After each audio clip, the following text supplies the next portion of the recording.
So, a little taste of the drum. Part of the work I do as a shamanic practitioner is to use the drum to do a number of things, really. Ceremony, song, devotional worship, and also healing. You know, the drum's tones, depending on how you play the drum, depending on how you use the drum. And I'm still learning, okay? I mean, we're always all still learning. Can affect the body's natural vibrations, okay? Natural harmony. And the more you work with the drum, the more it becomes a part of your life, really, part of you. You might be wondering, what's this got to do with the final teaching, part 17 of the Ashtavakra Gita? What it's got to do with it, really, is the fact that no matter which aspect of spirituality or connection that you find yourself being attracted to, it does eventually tend to point to the same thing. And it's not a question of horses for courses, but most systems, most religions, most traditions have interpreted consciousness, have interpreted spirit in different ways, just like we speak different languages. And depending on the type of person you are, you might float off into various different directions, which is kind of what I have done and still do to an extent, you know, although my work, my job, my commitment is towards shamanism as I understand it, as I'm still learning it, as I'm still developing and becoming the best healer I can be, okay, with the help of spirit. That's my path. You might have something completely different, and whatever path it is, it's okay. You know, it's all good. It's all great as long as it brings you back to yourself with a big S. Yeah. So the Lakota song I was singing there, Mitakuye se oyasin, Mitakuye oyasin, okay, and Pilamia inamaka. Mitakuye oyasin means to all my relations. So all my relations being the plant, the mineral kingdoms, the animal kingdoms, the insect kingdoms, the creepy crawlies, the two-leggeds, the four-leggeds, all that kind of stuff. And us as humans, okay? All my relations. Because we are all related completely, synchronistically connected to our material mother, Mother Earth, okay? Inamaka, Pilamia Inamaka, okay? Pilamia Inamaka, thank you to Mother Earth. All right, thank you, Mother Earth. Thank you, Mother Earth for everything that you do to sustain us. We are completely dependent upon all the kingdoms that exist within this microcosm within a macrocosm. This microcosm, if you want to see it as a planet, it's still a microcosm within a universal perspective. But within this microcosm, there are other microcosms, and we are just one of those, and we are all interdependent. And this is really something that we have to remember and have to come back to if we're going to survive as a species, okay? Because Inamaka, Pilamea Inamaka, thank you, Mother Earth. Mother Earth will survive beyond our species, okay? She knows how to look after herself. And we haven't been playing very well, really. When you look back, when you look at where we are now, if I'm honest with you, we are a degenerate species. We have degenerated into a narcissistic, egotistical, selfish, capitalistic, money and greed-driven society that pays no attention to the consequences of its choices. And the consequences of our choices are coming to fruition now. It's called karma. The more of the forests you chop down, the more of the environment you dig up, the more you're going to start releasing pathogens and bacteria and microbes that have been settled and buried for many, many, many thousands of years. Think about that one.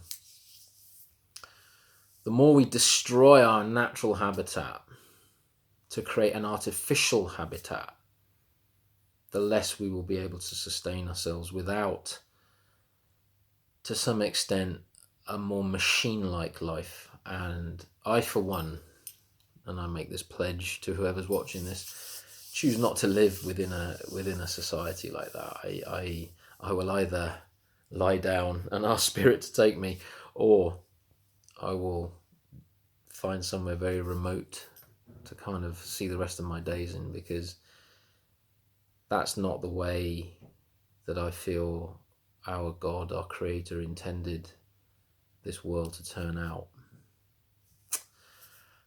Or our life, our limited, even our individual life, but even as a human species, to some extent, we have an evolution, okay? So are we to evolve into this descent into constricted, confined materialism, which eats away at the soul, which feeds off the soul, which eventually kills the soul? Or are we to use this experience as an opportunity for expansion and liberation from this material prison that we create for ourselves with our minds and our so-called intellectuality and our inability to see beyond the end of our own noses? Okay? So even if we can start to redress the balance a little bit through and beyond this crisis, start to really feel into where we can make these changes personally first. Okay, it doesn't have to be, you have to change the world, you just got to lead by example. Okay, so what am I doing? What am I doing to attempt, to lead by example in very limited ways? Okay, so I've just spent the last month or so completely converting my garden into a habitat for wildlife. I've built a pond. I've built raised vegetable beds. There's other stuff that I'm doing as well. So I want to attract life into my garden in an estate which is very much astroturf, lawn, shingle, and paving slabs. Yeah. So hopefully maybe some neighbours will go, oh, look at that. Maybe we could do that with our garden and attract some more bees and attract some more birds and attract some more insects and start to create a habitat around us that we can live synchronistically with.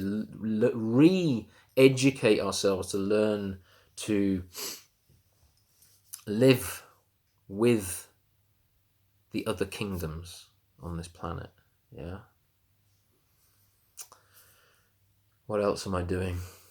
I'm looking for independent means to supply my own food. Okay, not doing it all myself. Looking to join other people that may have land that can create some kind of food independence, which I feel might be important going forward. As much as we think we are progressing, I think progress comes at a price. All these lovely things that we all enjoy having, that we're attached to, come at a price. And more often than not, the price is your soul. Yeah, the price is your energy. Okay, and in order to keep your energy flowing towards this material attraction, greater and greater and greater levels of control are going to be required. So be careful what you subscribe to. Be careful what you allow to attempt to maintain the status quo, because the status quo is unsustainable.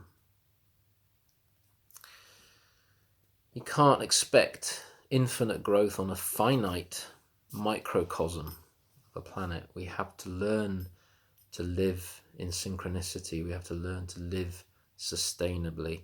And that starts with every single one of us. No one's going to save us.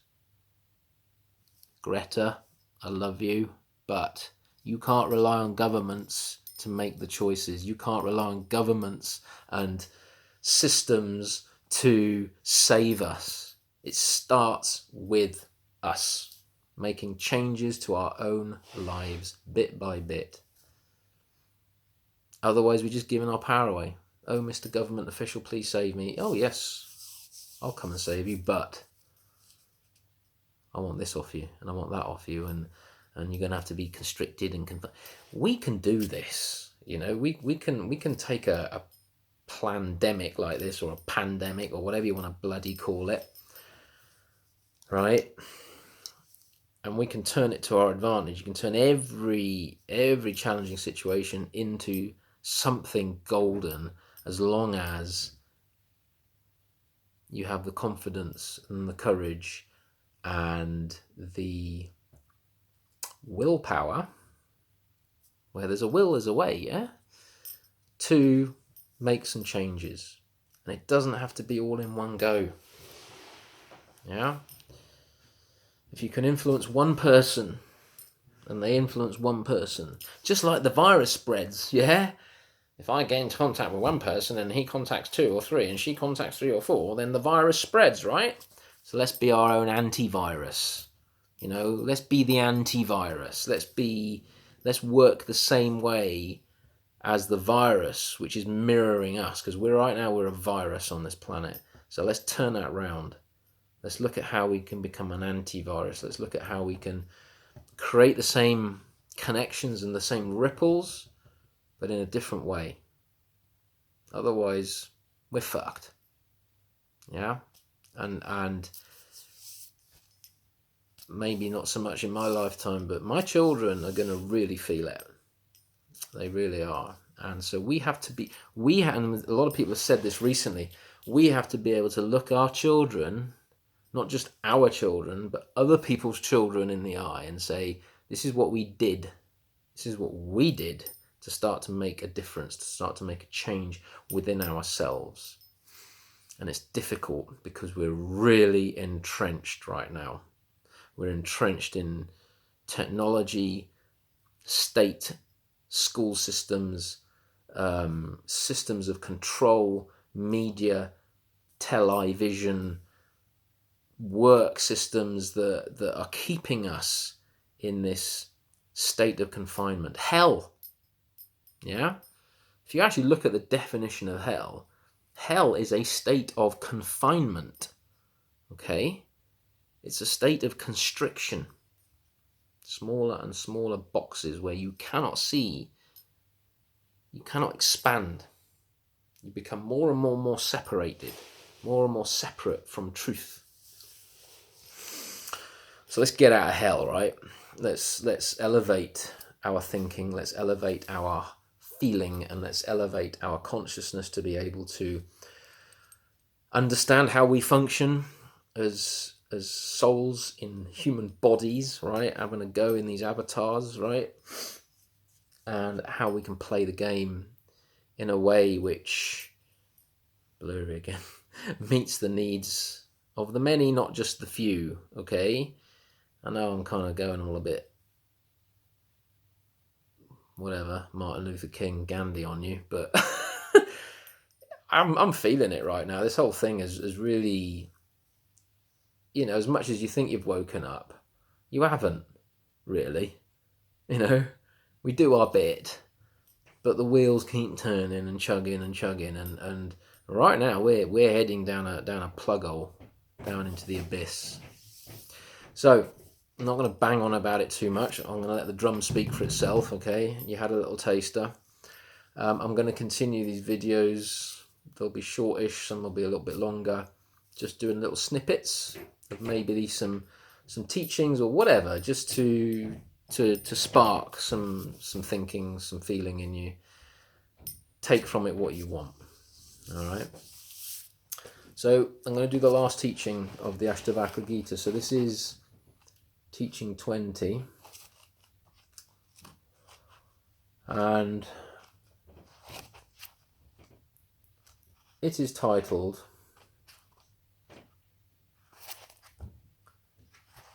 Liberation in Life. And Janaka said, "Where are the elements, the body, the organs, the mind? Where is the void? Where is despair?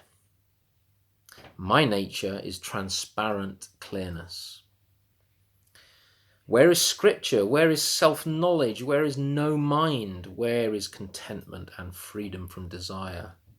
I am empty of the two-ness. Where is knowledge and ignorance? Where is I? Where is this? Where is mine? Where is bondage and liberation? Self has no attributes. Where is the unfolding of karma? Where is liberation in life, or even liberation in death?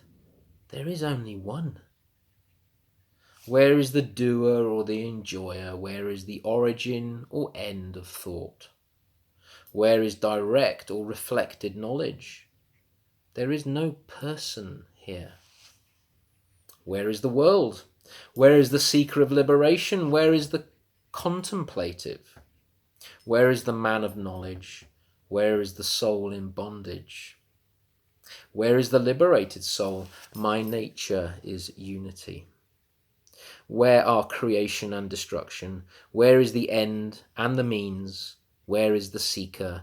Where is attainment? I am one. Where is the knower? Where is knowing?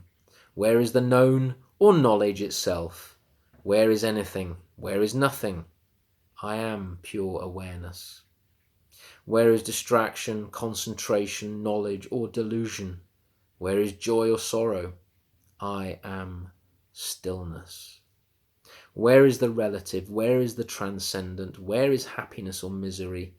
I am empty of thought. Where is illusion? Where is existence? Where is attachment or non-attachment? Where is person? Where is God? I am awareness. Where is activity or inactivity? Where is liberation or bondage? I am timeless, indivisible. I am self alone. Where are principles and scriptures? Where is the disciple or teacher? Where is the reason for life? I am the boundless absolute. Where is existence or non-existence? Where is unity or duality? No thing emanates from me. No more can be said. And there you have it. The Ashtavakra Gita. 20 teachings, 17 videos. I've kind of enjoyed doing them. I've enjoyed kind of sharing my time with whoever's watching this right now. So, yeah, not more to be said tonight. I think I'm going to chill out a bit. It's Sunday evening. And I wish you all well. And the YouTube channel will still be up, and just keep an eye out. If you subscribe to it, you'll probably get notified of the odd little video that I might put on every now and then. I'm really missing working at the prison at the moment. You know, I do a lot of teaching at the prison on mindfulness, meditation, and self-awareness and that kind of stuff. And obviously, because of everything that's going on, non-essential staff aren't allowed to go in and work there at the moment. So I have a bit of time on my hands to do these videos and do some other stuff. So keeping my eye in a little bit, and hopefully you're gaining something from it. If not, just turn me off. Okay, so hey ho, hey ho, hey ho.